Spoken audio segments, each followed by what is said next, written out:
వచ్చి ఈ కార్యక్రమంలో పాల్గొనాలని కోరుతున్నాం సార్.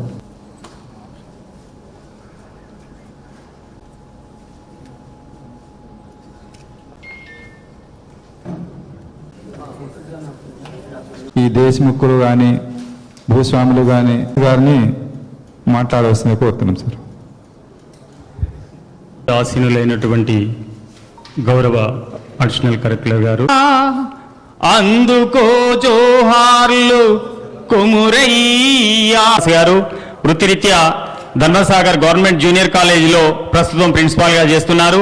ఇక్కడ ఇచ్చేసిన జిల్లా కలెక్టర్ గారికి మరియు వేదికపై ఆసీనులైన పెద్దలకి, ముఖ్యంగా దొడ్డి కొమరయ్య గ్రామవాసి 99వ జయంతి దొడ్డి కొమరయ్య గారి జయంతి సందర్భంగా ఏర్పాటైనటువంటి సమావేశానికి ముఖ్య అతిథులుగా విచ్చేసినటువంటి అడిషనల్ కలెక్టర్ గారికి, దొడ్డి కొమరయ్య గారి 99వ జయంతి శుభాకాంక్షలు తెలియజేసుకుంటూ ఈ ఏనుగుల మానస రాంప్రసాద్ 40 కార్యక్రమానికి విచ్చేసినటువంటి పెద్దలు అడిషనల్ కలెక్టర్ గారికి, అదేవిధంగా సమావేశానికి యువతను అంటే మిగతా వర్గాల వారిని కూడా ఆహ్వానించాలని నేను కోరుకుంటున్నాను.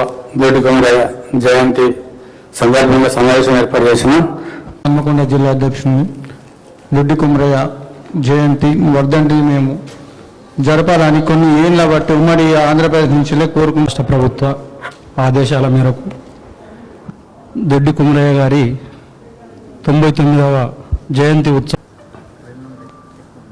ఒక చారిత్రక సందర్భ స్మరణ సభకి జయంతి సభకి అధ్యక్షత వహిస్తున్న గౌరవ ఇప్పుడు ఒక కృతజ్ఞతాభావంగా ఉండే అవకాశం ఉంటుంది. సో మిత్రులారా, ఇలాంటి మంచి కార్యక్రమాన్ని ఏర్పాటు చేసి మమ్మల్ని భాషణం చేసిన బీసీ వెల్ఫేర్ ఆఫీసర్ గారికి కూడా ప్రత్యేక ధన్యవాదాలు తెలుపుతూ ముగిస్తున్నాను. మీరు మా జిల్లాలో ఉండడం మరియు నమస్కారం. తెలంగాణ తొలి అమరుడు దొడ్డి కొమరయ్య గారి జయంతి అనేది ఏదైనా ఒక యాక్షన్ అనేది ఉంటుందనేది తెలియజేస్తా ఉన్నా. ఈ కార్యక్రమానికి నుంచి అందరూ కూడా వచ్చి పార్టిసిపేట్ అయ్యి దీన్ని సక్సెస్ చేసినందుకు అందరికీ ధన్యవాదాలు తెలియజేస్తూ థ్యాంక్ యూ.